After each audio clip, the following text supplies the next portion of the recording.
Well, apparently, parents, I'm back with another video in episode 4 of My Hero Academia Vigilantes. Sorry, I've got distracted and stuff. Last couple hours. So after this is Witch Watch, and I'm done catching up on the anime. They're going to focus on Precure, Kamen Rider, and Super Sentai before the next episodes come out on Sunday. So, yeah, but I hope we got to do them tomorrow or Saturday. And, well, I do not know I'll be able to do them tomorrow, because tomorrow's the usual days I go to town. So I won't be able to do, probably get exhausted and stuff, but I will try my best to catch up on those. I got to. That way I can take a bit of a break on Saturday and actually go review Star Wars for May 4th, which is on a Monday. Wait.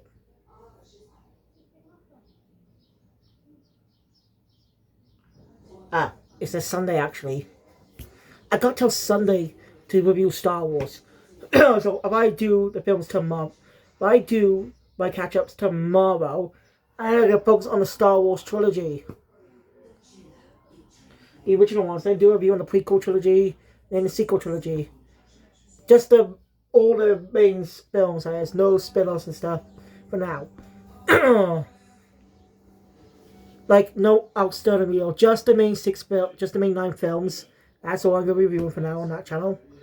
But I do plan to cover those eventually. But for now, it's best focus on the actual films, main films. We won't go into any spin-off content. Anyway, let's view this episode of Vigilantes. So the episode opens up with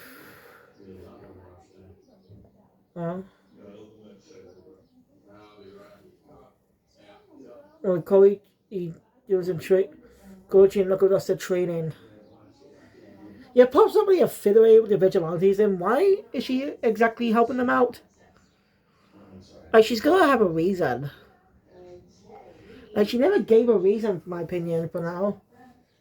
She's like not affiliated with them, but yet she's there to help out. Weird, isn't it? I just find it weird. Sure, I think they might do give her motivation later, but that's my point.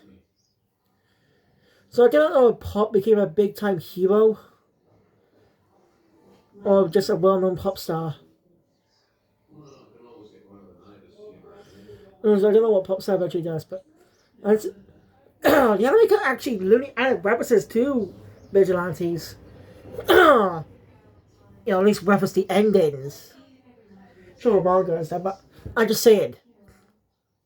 When the anime was being adapted, I said early on, season 1, it probably didn't exist at the time. But when it did eventually come out, I just don't know why the anime didn't try to add any references to it. Any specific things, but what happens at the end of the... Oh. You can at least wait until the end of the manga then. Yeah. Now the Vigilantes anime that just came out, which I'm reviewing, obviously. This will be the... Because we get one more bit of My Hero Academia content left after the movie. And that's just the final season. No movie. No 5th movie this time. Not this year. Let's go see saying goodbye. Such a great series. As the manga came to an end last year, now this year, 2025, we'll be saying goodbye to the anime. Sort of. We'll be saying goodbye in 2026, actually, not around January, I think. Or maybe it goes up to February or March. Depends on how many episodes it is. Anyway, Koichi knows that Knuckles is not really himself right now. And he's a little harsh on the training. He just leaves for a bit. Koichi points out he is holding back. Because if he lets loose, if he doesn't pull his punches, someone could die. Yeah, it's like Spider-Man in a way. Spider-Man purposely pulls his punches because of his strength. He purposely pulls his punches so he doesn't extremely hurt anyone.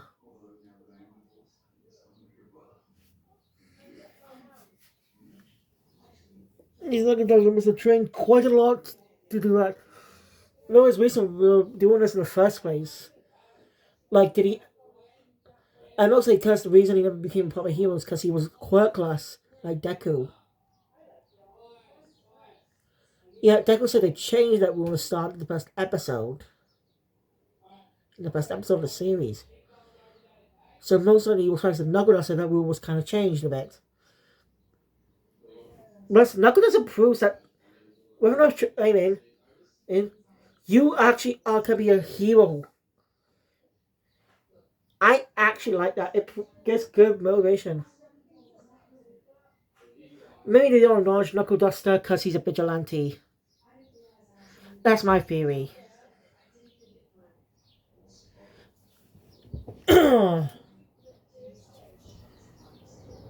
Anyway, we cut to Green talking to her boss. He's scolding her about what happened. I get a feeling that the boss might be all for one. I could be wrong though. I mean, it does sound like it's voice actor, but it just could be a different character played by the same actor. So we don't know, and we don't know what the villain's end goal is. Like, they obviously have some objective to be doing this, but why? What motivation do they have to do this? Enhance people's quirks like that. Plus, it actually gives a good explanation for the enhancement drugs that Overhaul used in the stars in season 4. Like, it gives a good reason for that.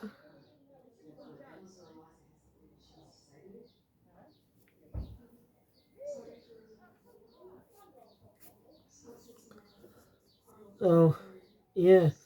Especially since.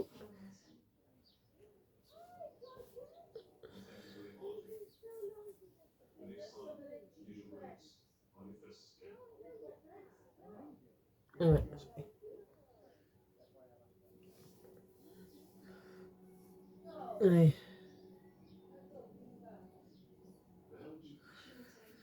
and she actually ends up finding someone who was perfect for a drug, a crazy guy. Who was obviously hyped up on some other drug and proves his quirk. And monster, of course, having to have a rampage across town. Wasn't the vigilantes to go after them.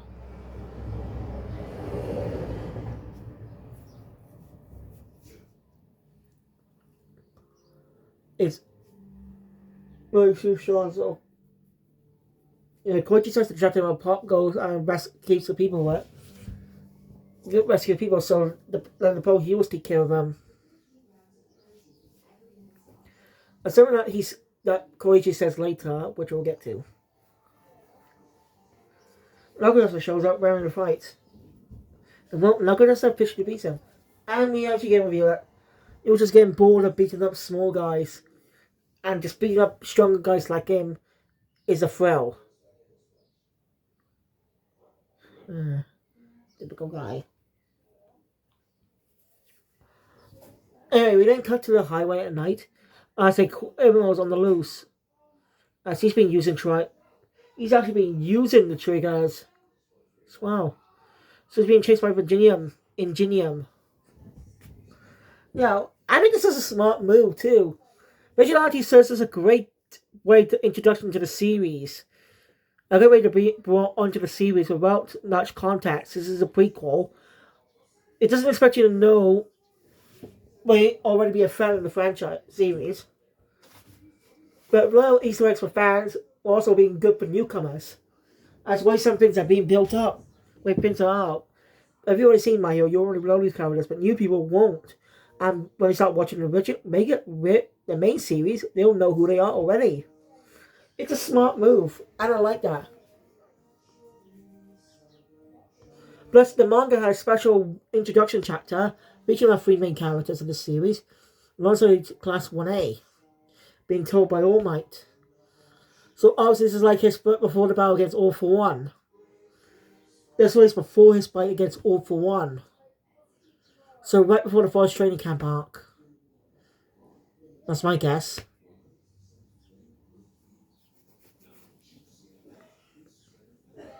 So And the criminal ends up escaping from Ingenium. It's meant to be safe and alive. Next, early that morning, Koichi goes off to practice using his quirk. Actually, the episode actually started out with some quirk users who have a similar quirk to Koichi, but the name's the opposite. Glide and slide.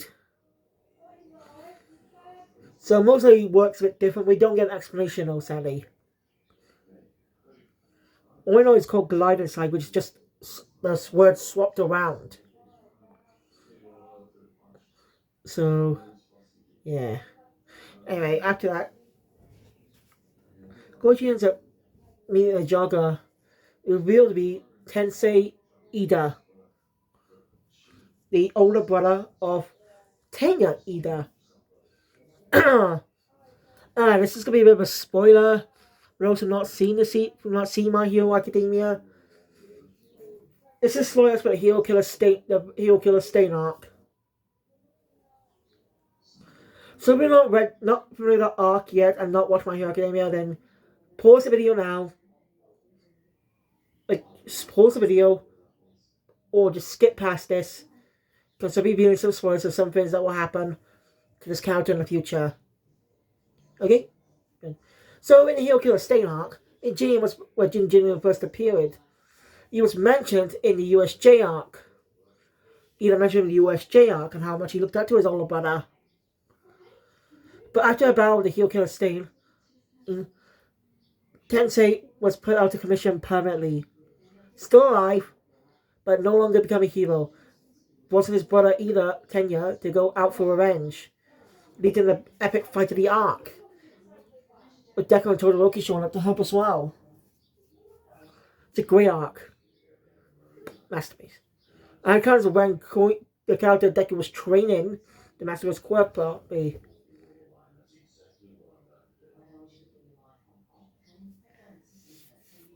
So, yeah. So that's what happens to the character in the future. He survives, but no longer become a hero, which is sad because people loved him. And even respected him. So, I just like how this episode characterizes him a lot more than we got in the series. It gives it lashes out a little more. We gave a bit of reference to Ida and a cameo in a way for a flashback. It's same old Ida. He never changes. This is when he was a kid. He still does the robot hands. This is his famous character portrait. He just likes to do this quite a lot. It's hilarious. It's one of his best funny jokes. It's one of the best visual jokes ever. He's just a fun character. And the Hero Killer Stain arc really gave him a lot more, characterizing a lot more than just his usual gags. And that arc serves as a great backdrop of his character for the battle against All for One. All Might's first battle against the character, and that storyline. Which I'm guessing this takes place before that fight. As All Might said, he battled him.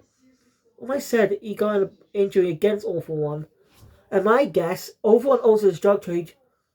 But All Might eventually found him, and that led to their first battle. All Might taking serious damage. That's my theory. That's my theory on this. Because I think All Might said 5 years ago in the first episode. I could be wrong about that. Anyway, after that, here's a give advice on how Koichi could actually break Bear by moving his body in a bit of a different direction. I'll be able to stop him. And it works. It allows Koichi to use his quirk a little more. It was a pretty good moment between the two characters.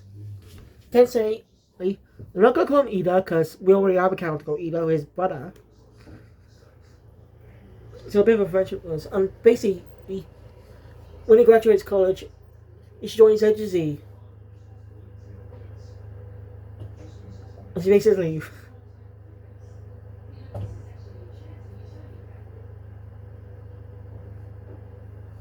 So, after that, engineer goes into